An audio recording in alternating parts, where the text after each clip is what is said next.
Hey everyone, this is just a quick video about Mahashivratri, a really special celebration that's happening in India tomorrow. And I wanted to share it with everyone in case it resonates and you feel like trying it out. So as a Gnostic, of course, I don't do anything out of obligation or dead ritual. Right? I grew up in fundamentalism and it was like, you have to go to church on Sunday. Why? Because you have to. But why? There was no reason for it. It's like there's a lot of empty ritual.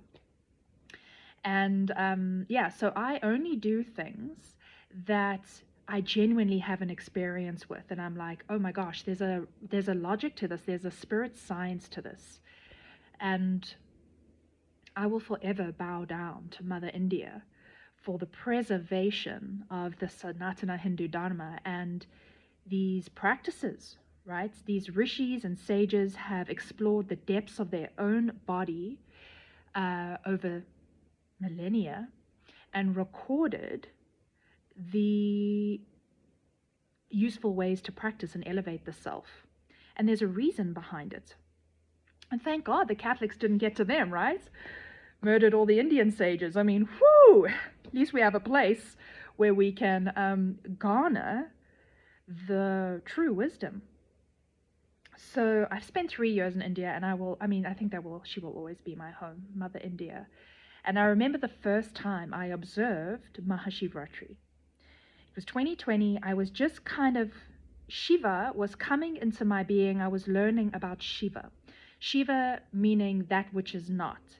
Shiva means many things in Indian mythology, but it's also, Shiva is they say Purusha, or consciousness, mindfulness, that which is not, right? None, the place of pure potential, the source of all. And Mahashivratri, okay, so let's get to the bottom of this. There are 12 Shivratris in a year in India, and it's the 14th day of every month. So it's the day before the new moon. That's a Shivratri. It's a powerful day before the new moon. So everything is in darkness. So it's like out of complete darkness and inertia, out of the dark, comes the spark of the new. Right? And Mahashivratri is the most important Shivratri of the year. And it falls in February, March, and it marks the end of winter and the beginning of spring. And it's called the Great Night of Shiva. And what these yogis have recorded is that in the northern hemisphere, the planet is positioned in such a way that on this Mahashivratri day, there is an upsurge of energy in nature and in our bodies, where our nature, our bodies, want to upsurge and reach their peak of spiritual potential. They call it's the night of the convergence of Shiva, Shakti. Okay, so Shiva being consciousness, Purusha, and on this day they say he marries Mahaparvati. And Parvati represents Prakriti, which is nature. So it's this convergence of consciousness and nature on this day, and it's been recorded over millennia as a very powerful, energetic day for the spiritual seeker. So I'll just give you an example of what happened to me on my first Mahashivratri. Okay, I spoke to an Indian friend of mine, and I was like, what do I do? What do I do? And he was like, just relax. It's gonna be chill. But basically, one fasts during the day, if you like, or just drink light things, light fruits, these kinds of things, if you don't want to fast fully, or you don't have to fast at all. It's up to you.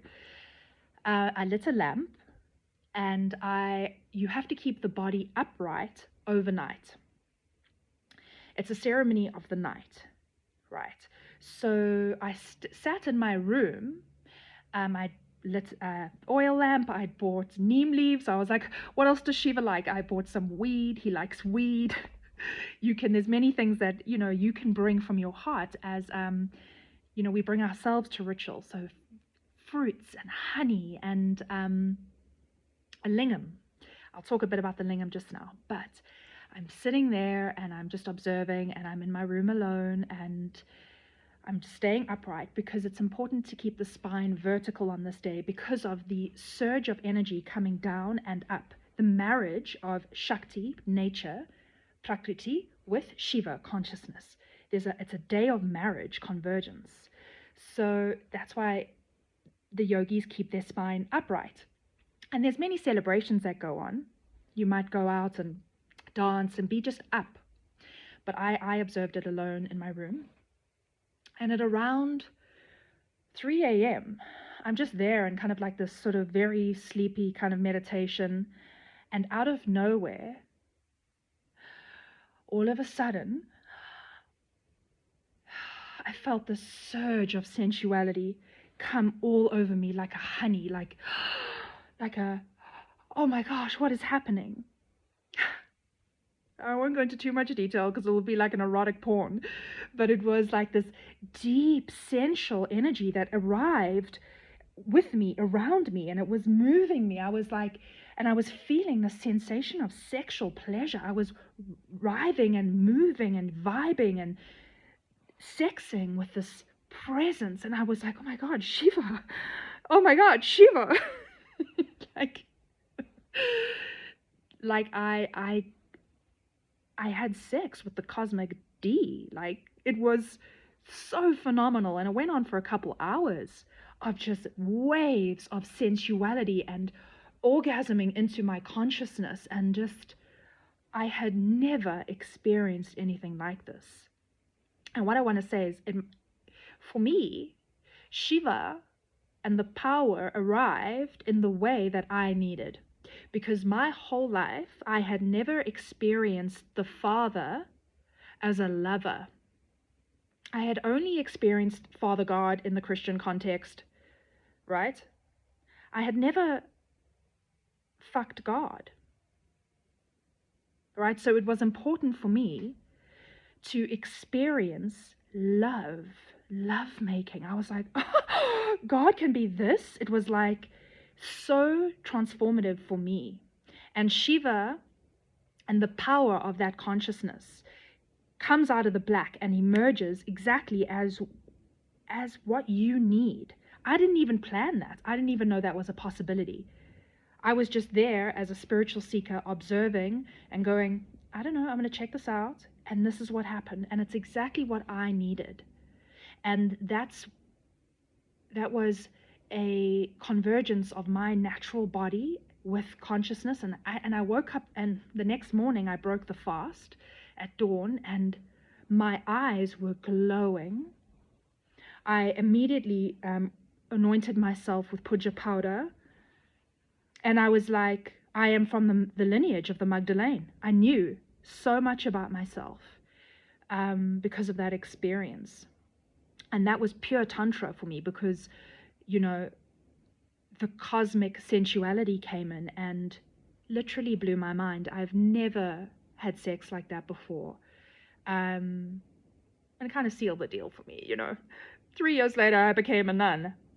Because, I mean, I literally, there is no D like cosmic D, in my opinion. Anyway, so, not that you would love make at the, you know, who knows what will happen. That's what I'm saying. It's like, that's what happens with these very important days. And it was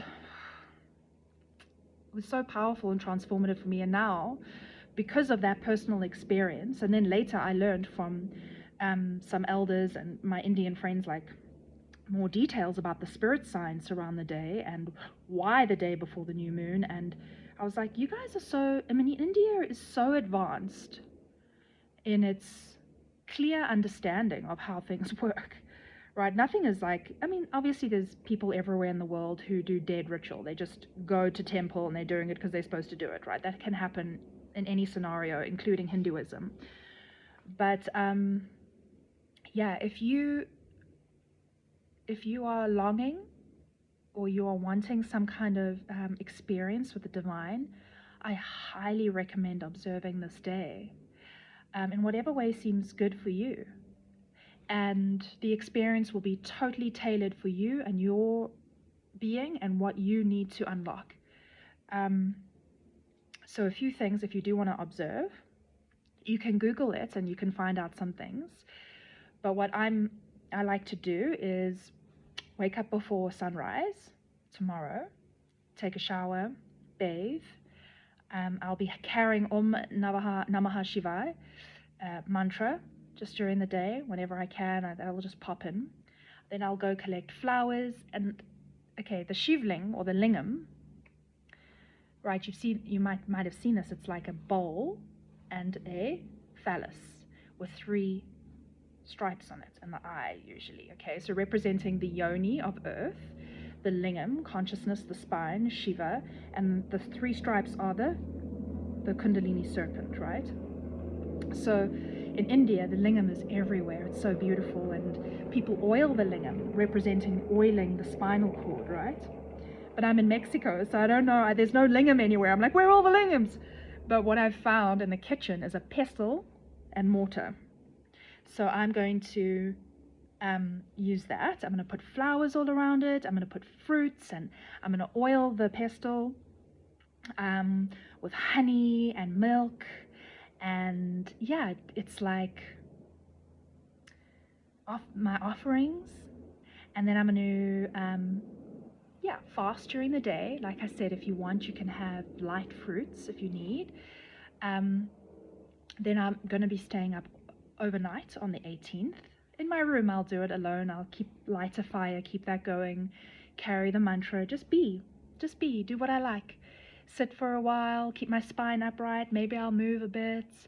Maybe I'll draw, create, whatever. I'm just going to be in presence with and expectant and there, waiting in observation for Ishwar. And I don't know what my experience will be because I'm a human. I'm in my nature, and like that first time I observed, I didn't know that that's what would come through. It hasn't been like that every time. It's different every time, and the experience I get is exactly what I need, and I could never have predicted it. And it's such a fire up, like a marriage, Shiva Shakti, right? Consciousness and earth, boom. Like it opens up the story for me each year. It like re-solidifies me. It orientates me. It's like a natural psilocybin journey, to be honest. So yes, if you feel like trying it out, I really encourage it. Like I didn't come from Sanatana Hindu Dharma. I went in search of ancient wisdom, and as a Gnostic, I'm syncretic, right? So that means that I will take and use whatever works, honestly. And India has preserved most of the actual practices, to be honest, like the spirit science practices, the actual yogic union practices. So yeah, this is a really big one, and it's a day I look forward to each year. And I know in Tamil Nadu, my second home, my heart is there in a lot of ways. They do great celebrations at a place called Kalarigram, and just like, well, the performances and martial arts, and a person embodies the Devi, and I still have video footage from last year. Maybe I'll edit that so you can see. But yeah, I'm going to be observing this one alone. Yeah, and if you feel like trying, I really encourage it. It's a Tantric day. It's a Tantric day because it's my nature. I am Shakti. I am Shakti. I am Parvati. And I am bringing myself to wed Shiva on this day. And Shiva reveals to me in ways that I can't possibly predict. Okay, sending all my love, and Om Namaha Shivaya if you are gonna observe.